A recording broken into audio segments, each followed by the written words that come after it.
आज आशी जब सुबह सुबह उठी तो खिड़की से बाहर देखते ही उसका चेहरा मुरझा गया। अरे कहाँ चले गए?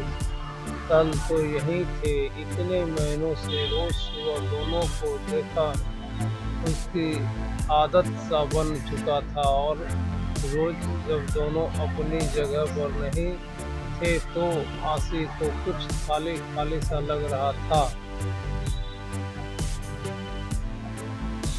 सुबह सुबह बस वो दोनों सामने दिख जाते तो आशी का रोज रोज पुलकित हो उठता था। सुबह से उठती तो उसकी सांसें मन एक अद्भुत खुशी महसूस करे लगता। और सबसे खास बात यह कि उसकी सकारात्मक प्रभाव पड़ता उसके मन मस्तिष्क पर।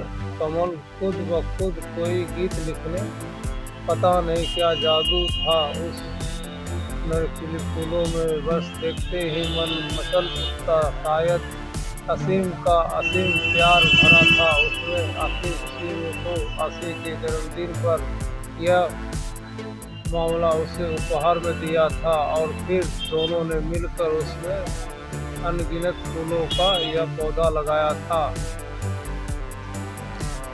देखो ना आशी, तुम्हारे लिए एक काम सौंप कर जा रहा हूँ। कल ही मुझे कंपनी के एक प्रोजेक्ट के लिए दुबई निकलना पड़ रहा है। बस 6 महीने की ही तो बात है। फिर आते ही झट मंगनी और पट ब्याह। बस तब तक मेरी यादों को इस पौधे में सजोती रहना।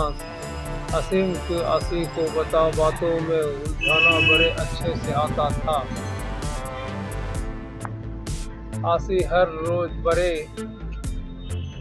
से पौधे को खींचती रहती। आगे आशी की खुशी का उस बहुत ठिकाना नहीं था जब वो एक रोज सुबह उठी और उसने पौधे पर 2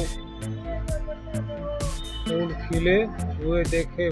पीले रंग के दोनों फूल बिल्कुल एक दूसरे से जुड़े हुए थे। आशी और असीम की तरह आश रोज उन फूलों को निहारती रहती और असीम को याद करती।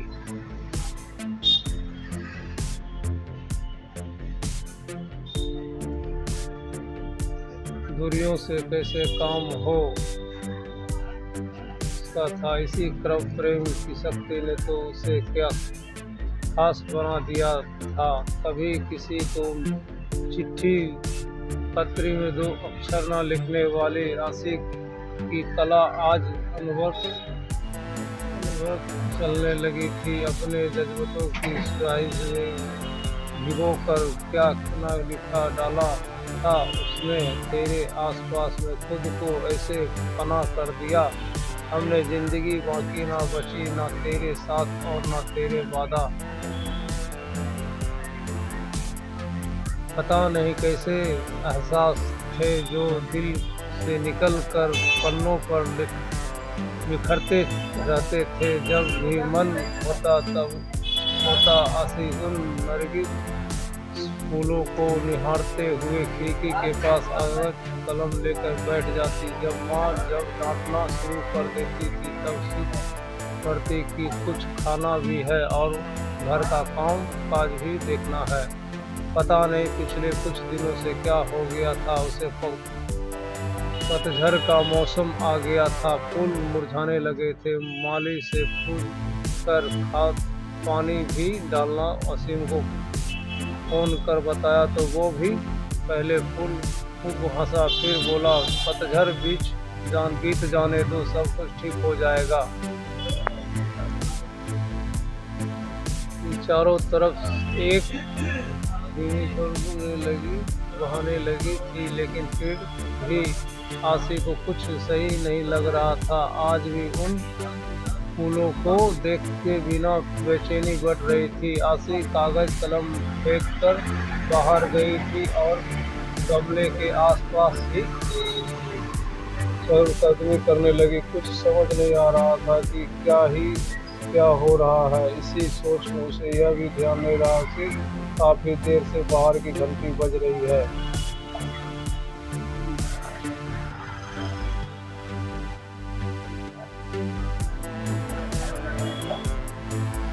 आशी कहाँ कोई हो, दरवाजे पर कम से कम कब से घंटी बज रही है, ध्यान कहाँ है। माँ ने दरवाजे की ओर जाते हुए पूछा। इससे पहले कि आशी सहल पाती दरवाजे पर आसिम खड़ा था, मुस्कुराते हुए हाथों में नारियल